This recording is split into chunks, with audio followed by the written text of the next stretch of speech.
The Space Coast has lost an historic figure and an important storyteller.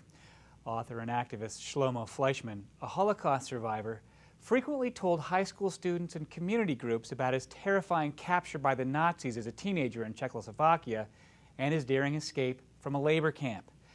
His was a cautionary tale. Fleischmann was an eyewitness to the fear, propaganda, and street violence the Nazis used to turn neighbors against neighbors. Some, including Fleischmann, would never see loved ones again. Fleischmann recently died in his home in West Melbourne at the age of 91. I interviewed him for a special program on Holocaust Remembrance Day and was touched like so many others have been. Today, we bring you that interview again in memory of Shlomo Fleischmann. What was your life like in Czechoslovakia around the time that you were seized by Nazis and were sent to a camp? Tell me a little bit about that. Well, actually, it began quite a time before Nazism, because when the Nazis, when I came to them in physical contact, or they with me, I was 17 years old. But when I was already 13 years old, 14, 15, 16, I heard my family and my friends begin to speak, because we lived in Czechoslovakia, a neighbor of Germany, and we heard, hey, something is going on in Germany that we were very afraid of. They began to curse the Jews, to beat them up, and to confiscate something of them, what they could take. And I heard my parents and my friends, it became a daily routine to speak about this, what's happening. So when the event that we call today, the Holocaust, happened, I went through already all the experiments and the tries, what can the world do against it, what should the decent people of the world do, will it come here? I mean, all this danger until it came to my about 17 years, I was already quite in picture. It didn't come from one day to another. Right. It was a slow build-up. Tell me about that day, the day that you were arrested, I suppose. Well, it was the time when the Nazism needed to make friends, and friends in hate, because hate unites. So they went out not only to show their good elements and the helping for the world, because the Nazis were out to help the world. They promised the people, the people that were frustrated, we will feed you and we will do everything good for you. So everybody wanted to hear about it. And hate unites. So they wanted the whole of Europe, because actually they wanted to eventually to conquer the whole world. Right. Because Nazism was based on racism. The super race was supposed to lead. And of course, a super race needs something to show down, and they were the Jews. So the Jews was the aim. And in all of Europe, they sent out troops to create hate against the Jews. They began to provoke Jews to hit back. And then they called the police, and they called the ambulances. And the next day, the newspapers, which were only under German, under Nazi influence, already wrote. Another Jewish attack on civilians, another Jewish attack. How long can we take the Jewish attacks against us? So I came in one of these elements. I didn't know that at that time. I had no idea. But later, my friends who survived told me about it, what happened. It was at this time when I came in physical contact with the Germans, really. I was at home, I was a student, I had many friends, and we were sitting together, not as young guys today are doing, and sitting and speaking about girls, about football or something, but we are speaking what will happen to us. This Hitler comes closer. The German influence in Czechoslovakia, he didn't rule Czechoslovakia, but he had also influence there. He had contacts with the Slovaks. They could do whatever they wanted to do. So one day, we were sitting together with my friends, as usual, and we spoke about it. In your home? No. Just on the stoop or around town? No, we were supposed to meet at the main park of the town. Okay. And I said to my parents, to my siblings there, and to my grandmother, I'm going away, and asked, where are you going? I said, I'm going to the Fidelis Park to see my friends. And so how long will you be? 2, 3 hours, and I will be back. Okay, bye, love you. And went. I never saw them again. You never saw your family again? Never saw them again. I went to this park. And this was the middle of the working day. There were not too many men there, mainly women with children, young girls. And we were sitting, I met with my friends on 2 benches there and sitting, speaking, what we were speaking about, what will be, should we study, should we learn this, should we learn English, should we do something? And whilst we were sitting there, suddenly from the entrance of the park, there comes a noise, a screaming. It was going on. What, we didn't know what happened. And when we looked there, we saw people are coming, swarming, our people running and screaming. What are they running here? It's baby carriages. And behind them, suddenly we see maybe 20, 30 young men, tall men, civilian dressed, and screaming and having sticks and beating. Jews, you the house, you stink the place, you are stinking the place, out, out. And they began to kick them. And my friends began to run. And I wanted to run too. But I hesitated, I wanted to see. And suddenly there coming people. And before me comes a woman with a baby carriage, and behind them, few men, and one kicks her in the back. And she falls down, the carriage falls down, and the baby falls before my feet. What I'm doing? And I look, and the baby cries, and I take the baby in my hand and look at him, he's a tall guy. I look at him, and he smiled at me. And I asked him a terrible question. I said, what are you doing? At the same moment, he jumped at me and began to hit me. The baby fell down. And one cried, because you're a smart guy. And they began to beat me like crazy. I tried, Sunday there comes a heavy-set, shorter man, and he seemingly was the commander, because I understood in German what they are speaking. I couldn't even differentiate from what place of Austria they came, not from Germany, from Vienna. And one says, we want to finish him off, and he says, no, you have your orders. You didn't come here for fun. You have to find them. Let him go, follow them. We want to know where the rats are living. So they told me, get up, move, go. 2 people were behind me, go. And I went through the Friedrichs Park, my park of my town, where I have been 1,000 times. I went there bleeding, hurting, and they kicked me. Jude, schneller, faster, faster. And so I came out from the park on the street.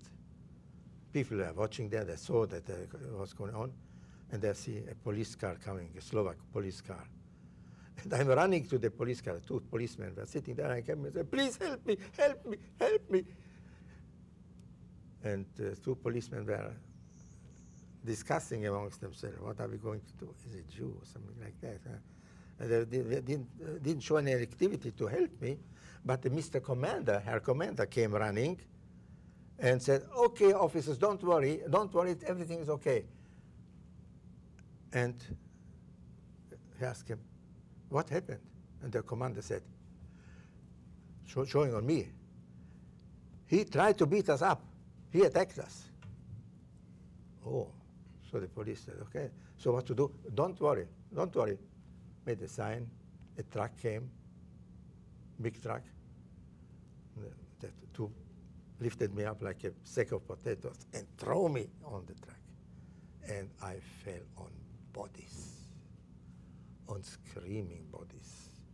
They were already in.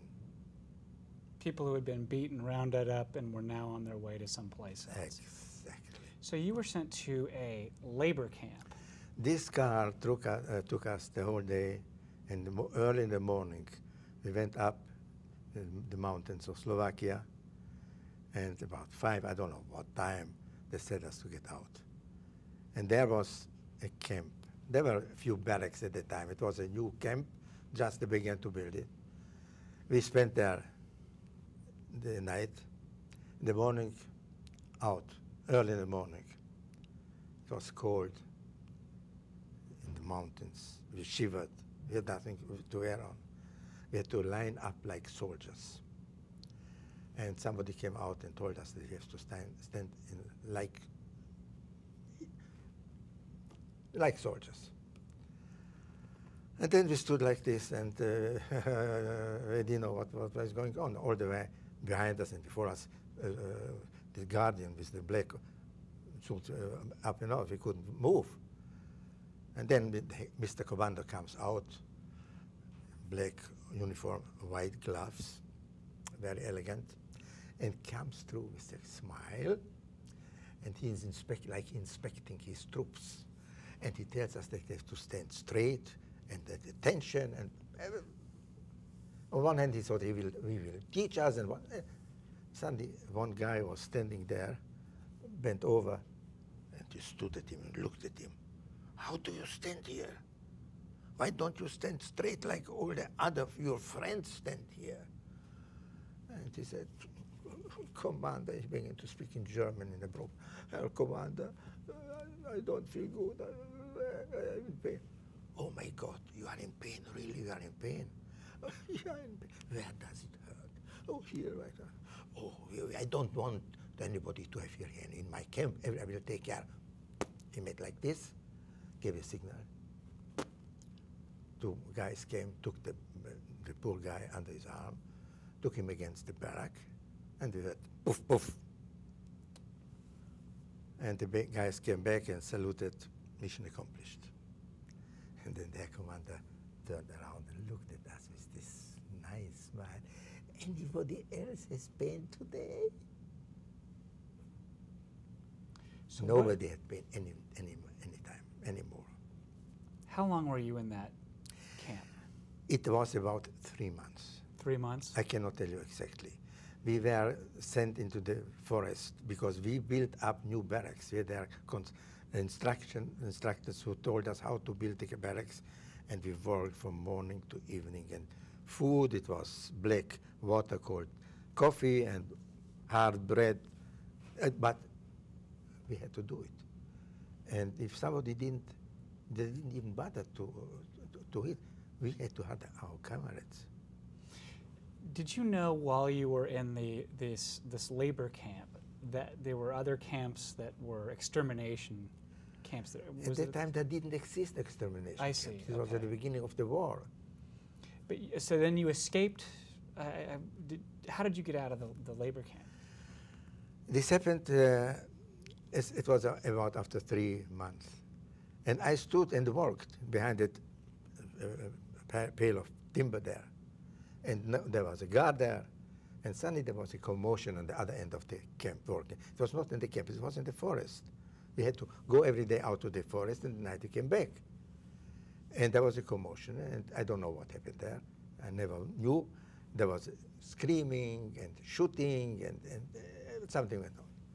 And while I stand there, I see suddenly that my guard is not here. I'm alone. I was alone in the whole world with this timber here. I made one step. Nobody hit me, nobody told me something. I made another step, and then I began to go, and then began to run. And ran until night. The night I slept in bushes. In the morning I woke up, and it was down the mountain. And in the afternoon time, I reached already fields which were bought, and it's so quite close to the little house, and the woman stands there and works in the field. And I tried to run away because I was afraid from anybody. Right. Everybody was my enemy. But she called me in Hungarian and said, Fiatal, this means young gentleman, young man. Where are you running? Now, when I heard to be called young man, after I've been called pig and swine and all these good things, I listened to her, and she said, young man, come here. I didn't dare, and then she asked me, are you Jewish? I admitted my sin. Yes, I'm Jewish. And she says, are you coming from this camp? I said, yes, I'm coming from this camp. So she says, if you go into the direction you are going now, you are coming in another camp. But I will tell you where you should go. Come here. I came to her, and she began to tell me, if you go this way and this way, can you swim? I said, yes, I can swim. So if you go this way, 1 day or 2 days, I don't know, but you come there to a river, and this is the Danube. And when you swim over, you are in Hungary. And in Hungary, the Germans are not yet so in as here in Slovakia. You may escape from there. Okay, I will go. And she gave me instruction. I mean,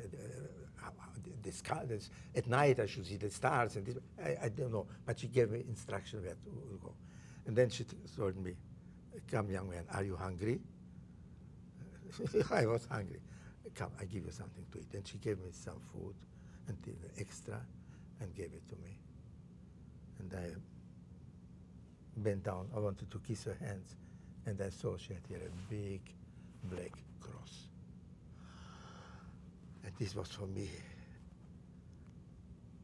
shattering of my world. I knew that every Christian wanted to kill me, and the Christian woman saves my life. And from there I went until I came to the Danube and swam over the Danube.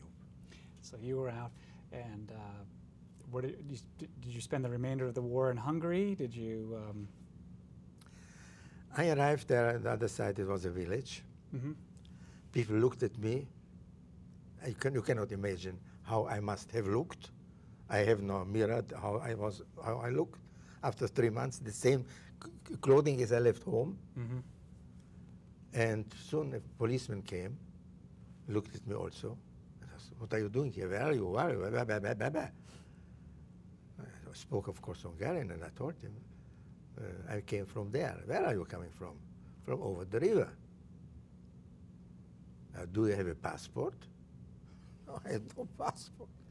Do you have a permit to enter Hungary? No, I have no. So you violated Hungarian territory. Give me your hand. And I was handcuffed.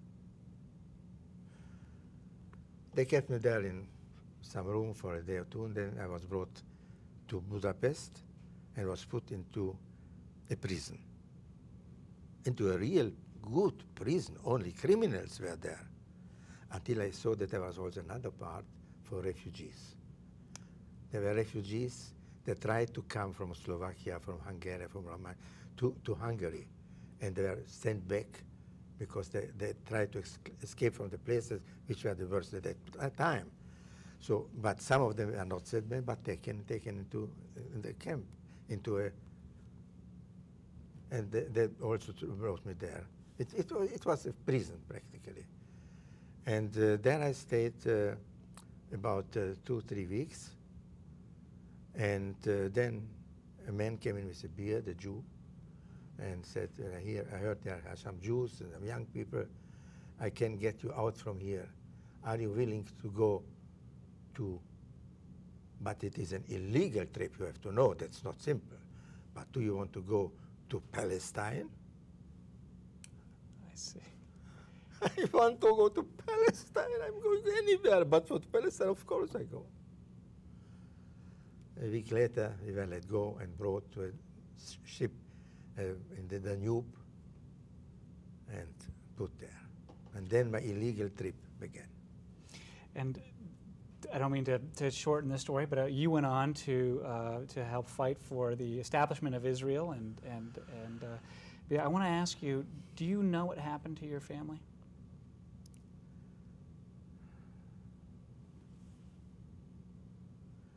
I know what happened to my mother, even. Because a young man who was taken in prison, he was a relative of us, was taken from the same place where my mother was hiding at that time. And he escaped. And he was with her on the long transport by railway to Auschwitz. And they went through the separation. The doctor, forgot his name, the German doctor, said this way means to work, or this way to the gas chamber. The young man went this way, and my mother went this way. I don't know, I know what happened, because I know what all to them happened. Right. They were taken off their clothes. They are told to put your clothes nicely together, because you will need it later. And they were explained that they are lousy and dirty, which after 2 weeks trip on the railway maybe really happened. And they have to go to the shower to clean. So they had to take off their clothes, men, women together, and they are put in a room. It was about 4 times like this room, and this was a shower room. And they were pushed and pushed in until they stood there like sardines. They couldn't move. There was only one place left, and it was over their head to the ceiling. And there they throw the children on top of them to fill this room up with the children. The doors were closed, and the water showers were opened, and instead of the water open, gas came out. And the last service to them were given to shape their hair, was the hair they could use for the German submarines, for mattresses. Human hair was the easiest mattress to use in the submarines there. And then the dentists, they were named people as dentists. They got plier to take people out the golden teeth. And the rest was put in the oven in the crematoria there. In American politics, I think too often people are prone to want to accuse the other side of behaving like Nazis or behaving like Hitler. From your point of view, with just a couple of minutes left here, what do people in Brevard County in 2012 need to take away from the Holocaust as we live life here today? What is the major lesson that we need to keep in mind? We need to keep in mind that most of people were not had no satisfaction in life. The majority of people, like what happened in Germany at that time, people were frustrated. There was, after the war, they had nothing, no work, there was inflation, people were frustrated. Today you see frustration in the world coming up in many ways. You see in the Palestinian Spring, and you see it in the Conquer street, the Wall Street. You see people that are unhappy, and if somebody comes and explains and tells them and promises them, I will do good for you, be careful. Because the advice given by Hitler was to help the people. They were very unhappy in 2 ways. One way was to lift their humanity by showing them that they are special. When Hitler spoke to the people, you dear German folk, he spoke like to a beloved person. You are something special, and you are a special race. You are the Aryans, and as Aryans, a special race. And we can do everything. We are so good, so right, we have even the right to conquer the world. So why, he was asked, if we are such a good person, such a strong people, such a smart people, how could we get to such a situation we are today? He said, well, now you have to explain. And what is the easiest to explain? To explain, somebody did it. And these are, of course, the Jews. The Jews did it. It's all the fault of the Jews. So it was good if they wanted to have them raised at a super race to show them on something else. But on top of it, there were this reason, cause for every bad. They were called as communists. They were called as capitalists. They were called as everything bad. They were conquering the world, everything. Just to please his people, they are the biggest race, and they have to conquer the world. Now, out of this feeling of superiority, if it is built out of race, or if it is built out of a religion, we have to be very afraid, because the fanatics of the race and of the religion, to prove their people that they can do anything for them, they will do everything. They will do everything in war and in terror. So what we can do to know what is right, what is wrong,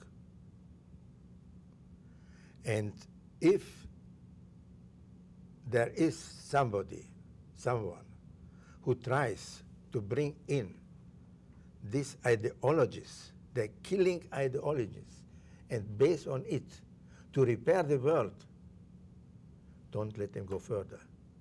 And if it needs, stop them by force. Because Chamberlain, when he came back from visit to Hitler and had the big peace pact and announced, I brought you peace for our times. And what was the peace? That Germany, who only wanted the Sudetenland to have a justification why they could begin a war, only the Sudetenland. And he gave them Sudetenland.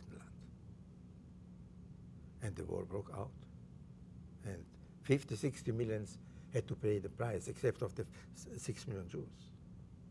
And today you hear the same from some fanatics. We need only Israel, and then there will be peace. There was not peace when Hitler got Sudetenland. And God forbid, if they give Israel, there won't be peace. Peace will have to be based on justice and strength against those who want to take it away from humanity. This is what we have to know. Stand up against the strong, bad, fanatic ideas. Stand up and fight against this strong, because only this they will understand. Shlomo, I want to thank you for sharing your story and your wisdom here with us today. That's our program. From the Florida Today newsroom, I'm Matt Reed. Hope to see you here next Wednesday on WEFS and FloridaToday.com.